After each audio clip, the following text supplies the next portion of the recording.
Tax tax tax tax ಅಂದ ತಕ್ಷಣ ಜನ ಭಯ ಬಿದ್ದು ಬಿಡ್ತಾ ಇದ್ದಾರೆ. ಹಾಗೆ ಪರಿಸ್ಥಿತಿ. ಈಗ ಗ್ಯಾರಂಟಿ ಸರ್ಕಾರದಿಂದ ಮತ್ತೊಂದು ಹೊಸ ಟ್ಯಾಕ್ಸ್, ಬೊಕ್ಕಸ ತುಂಬಿಸಿಕೊಳ್ಳುವುದಕ್ಕೆ ಹೊಸ ತೆರಿಗೆ.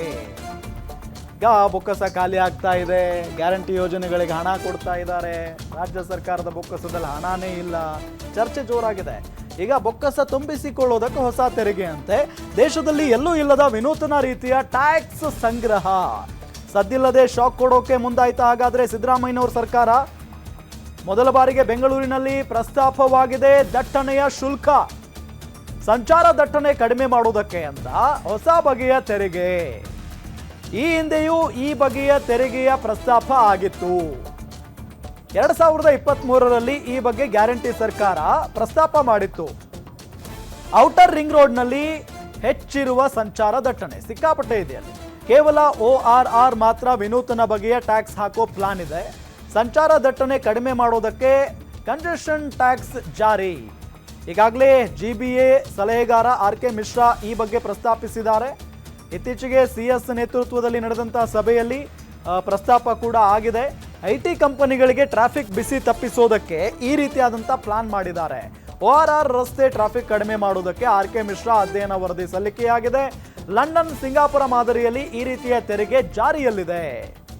ಕಾರಿನಲ್ಲಿ ಒಬ್ಬೊಬ್ಬರೇ ಓಡಾಡಿದ್ರೆ ಕಂಜೆಷನ್ ಟ್ಯಾಕ್ಸ್ ವಿಧಿಸೋದು ಫಿಕ್ಸ್. ಸರ್ಕಾರಕ್ಕೆ ಆದಾಯದ ಜೊತೆಗೆ ಟ್ರಾಫಿಕ್ ಸಮಸ್ಯೆಗೂ ಕೂಡ ಬ್ರೇಕ್ ಬೀಳುತ್ತೆ. RK ಮಿಶ್ರಾ ವರದಿಗೆ ರಾಜಕೀಯ ವಲಯದಲ್ಲಿ ಸಿಕ್ಕಾಪಟ್ಟೆ ವಿರೋಧ ವ್ಯಕ್ತವಾಗ್ತಾ ಇದೆ. ರಾಜಕೀಯ ಮುಖಂಡರು ಸರ್ಕಾರದ ನಡೆಗೆ ಅಸಮಾಧಾನವನ್ನ ವ್ಯಕ್ತಪಡಿಸ್ತಾ ಇದ್ದಾರೆ.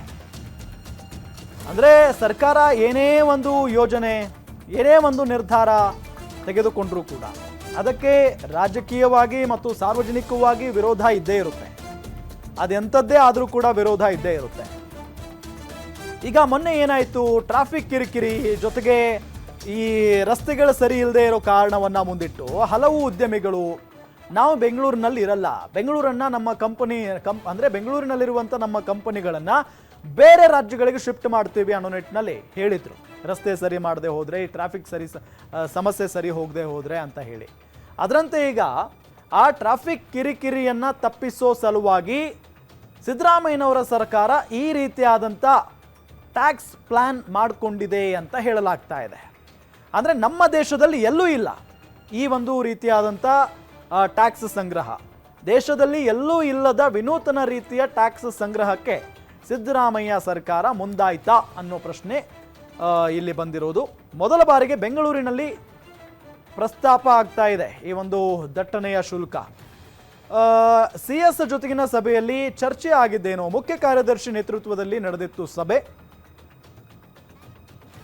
ಸಭೆಯಲ್ಲಿ RK ಮಿಶ್ರಾ ಹೊಸ ಸುಂಕದ ಬಗ್ಗೆ ಪ್ರಸ್ತಾಪವನ್ನು ಮುಂದಿಟ್ಟಿದ್ರು.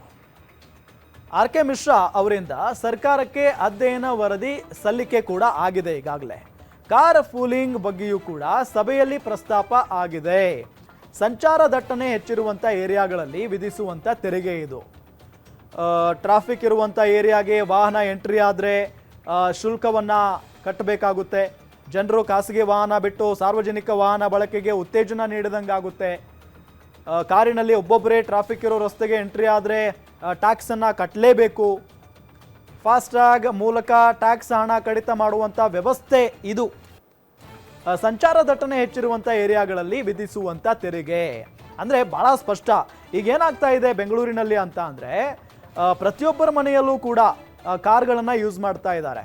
ಅಂದರೆ ಒಬ್ಬ ವ್ಯಕ್ತಿ ಓಡಾಡೋದಕ್ಕೂ ಕೂಡ ಕಾರು, ಇಬ್ಬರು ಓಡಾಡೋದಕ್ಕೂ ಕೂಡ ಕಾರು, ಒಂದು ಫ್ಯಾಮಿಲಿ ಓಡಾಡೋದಕ್ಕೆ ಏನೂ ಸಮಸ್ಯೆ ಇಲ್ಲ.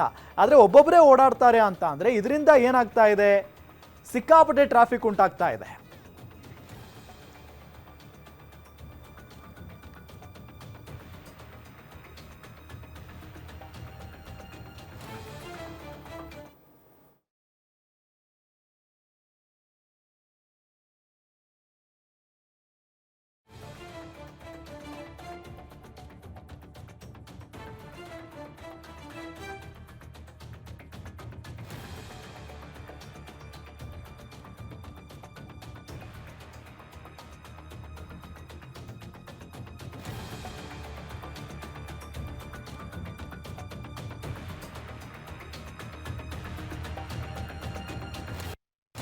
ಕಾರಲ್ಲಿ ಒಬ್ಬರೇ ಓಡಾಡಿದ್ರೆ ದಂಡ ಹಾಕ್ತೀರಾ?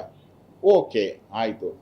ಬಸ್ಸಲ್ಲಿ ಏನಾದರೂ 50 ಸೀಟ್ ಇದೆಯಲ್ಲ, ಅದರಲ್ಲಿ 20 ಜನ ಓಡಾಡಿದ್ರೆ ಯಾರಿಗೆ ದಂಡ ಹಾಕ್ತೀರಾ? ಹೇಳ್ಬೇಕಲ್ಲ ನೀವು.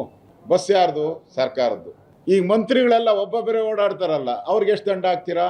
ಮುಖ್ಯಮಂತ್ರಿನೂ ಒಬ್ಬೊಬ್ಬರೇ ಓಡಾಡೋದು, ಅವ್ರಿಗೆ ಎಷ್ಟು ದಂಡ ಹಾಕ್ತೀರಾ ನೀವು? ತೊಗಲಕ್ ಅನ್ನೋದು ಇದಕ್ಕೆ, ಸಿದ್ದರಾಮಯ್ಯ ತೊಗಲಕ್ ಸರ್ಕಾರ ಅನ್ನೋದು ಈ ಥರ ಇದಕ್ಕೆ. ಇದೆಲ್ಲ ಕೋರ್ಟಲ್ಲಿ ಹೋದ್ರೆ ಚೀಮಾರಿ ಹಾಕ್ಸ್ಕೊಂತಾರೆ, ಸರ್ಕಾರ ಚೀಮಾರಿ ಹಾಕ್ಸ್ಕೊಂತಾರೆ. ಫಸ್ಟು ರಸ್ತೆ ಸರಿ ಮಾಡ್ರಿ, ರಸ್ತೆ ಸರಿ ಮಾಡಿ ಎಲ್ಲ ಸರಿ ಹೋಗುತ್ತೆ. ರಸ್ತೆ ಸರಿ ಮಾಡದೆ ಜನಗಳ ಮೇಲೆ ತೆರಿಗೆಗಳನ್ನು ಹಾಕೋದು ಯಾವ ಸ್ಥಿತಿಗೆ ಬಂದ್ಬಿಟ್ಟಿದೆ ಅಂತ ಹೇಳಿದ್ರೆ, ಈ ಪೊಲೀಸ್ ಟ್ರಾಫಿಕ್ ಅವ್ರಿಗೆ ತಿಂಗಳಿಗಿಷ್ಟು ಫೈನ್ ಹಾಕಬೇಕು ಅಂತ ಆದೇಶ ಮಾಡಿದ್ದಾರೆ, ಪ್ರತಿ ತಿಂಗಳು. ಈಗ ಉದಾಹರಣೆ ಪೀಕ್ ಅವರ್ ನಲ್ಲಿ ಒಬ್ಬೊಬ್ಬರೇ ಕಾರ್ನಲ್ಲಿ ಓಡಾಡಿದ್ರೆ ಟ್ಯಾಕ್ಸ್ ಅನ್ನ ಹಾಕ್ತದೆ ಅನ್ನುವಂತ ಒಂದು ಹೊಸ ತೆರಿಗೆ ನೀತಿಯನ್ನ ಇವರು ಮಾಡ್ತಾ ಇದ್ದಾರೆ. ಆಮೇಲೆ ಇನ್ನೊಂದು ಮಾಡ್ತಾ ಇದ್ದಾರೆ, ಬಸ್ಗಳ ದರ. ಈಗೇನು ದಸರಾ ಹಬ್ಬ ನಡೀತಾ ಇದೆ, ಬಹಳ ರಶ್ ನಡೀತಾ ಇದೆ. ಬೆಂಗಳೂರಿಂದ ಮೈಸೂರು, ಬೆಂಗಳೂರಿಂದ ಮಂಗಳೂರು, ಆ ಬಸ್ಗಳ ದರವನ್ನು ಕೂಡ ಹೆಚ್ಚು ಮಾಡ್ತಾ ಇದ್ದಾರೆ, ಟಿಕೆಟ್ ದರ. ಅಂದ್ರೆ ಸರ್ಕಾರನೇ ಈ ತರ ಬೆಲೆಯನ್ನ ಟಿಕೆಟ್ ದರವನ್ನು ಹೆಚ್ಚು ಮಾಡಿದ್ರೆ ಇನ್ನು ಖಾಸಗಿಯವರು ಇನ್ನು ದುಪ್ಪಟ್ಟು ಮಾಡ್ತಾರೆ. ಆದ್ರಿಂದ ಏನಾದರೂ ಮಾಡಿ ಯಾರ ಜೇಬ್ ಕತ್ತರಿಸಿ ಆದರೂ ಕೂಡ ಪರವಾಗಿಲ್ಲ, ಖಜಾನೆಯನ್ನು ತುಂಬಿಸ್ಬೇಕು. ಖಜಾನೆ ಖಾಲಿ ಆಗೋಗಿ ಈಗ ಬಿಜೆಪಿಯವರು ORR ರೋಡಲ್ಲಿ ಏನು ಟ್ಯಾಕ್ಸ್, ಕಂಜೆಷನ್ ಟ್ಯಾಕ್ಸ್ ಹಾಕಬೇಕು.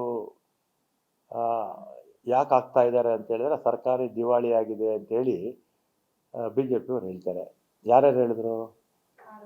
ಆರ್ ಅಶೋಕ್ ಅವರು, ಇನ್ನು ಬೇರೆ ಬೇರೆಯವರೆಲ್ಲ ಹೇಳಿರ್ತಾರೆ. ನನ್ನ ಅಭಿಪ್ರಾಯದಲ್ಲಿ ಬಿಜೆಪಿ ಪಕ್ಷನೇ ದಿವಾಳಿ ಆಗೋದು. ಬಿಜೆಪಿಯವ್ರು ಏನೋ ಪ್ಲಾನ್ ಇರಬೇಕು, ಕೇಂದ್ರ ಸರ್ಕಾರದಲ್ಲಿ ಒಂದು ಪ್ಲಾನ್ ಇರಬೇಕು, ನಮ್ಮ ಸರ್ಕಾರದಲ್ಲಿ ಯಾವ ಪ್ಲಾನ್ ಇರಬೇಕು. ಬಿಜೆಪಿಯವ್ರು ಏನೋ ಪ್ಲಾನ್ ಇರಬೇಕು, ಕೇಂದ್ರ ಸರ್ಕಾರದಲ್ಲಿ ಒಂದು ಪ್ಲಾನ್ ಇರಬೇಕು, ನಮ್ಮ ಸರ್ಕಾರದಲ್ಲಿ ಯಾವ ಪ್ಲಾನ್ ಇರಬೇಕು.